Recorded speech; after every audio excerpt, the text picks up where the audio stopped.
So go through here, you put the broker's initials at the bottom of each.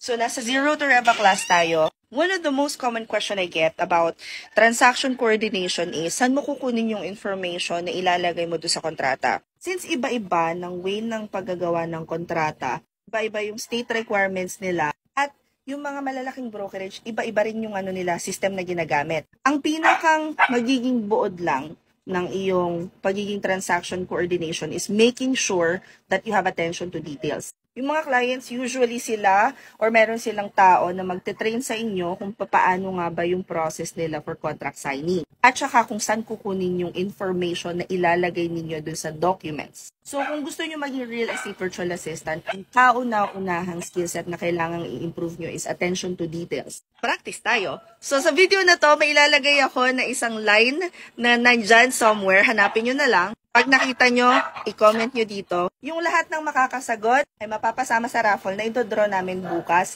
ng 12 midnight. Let's go!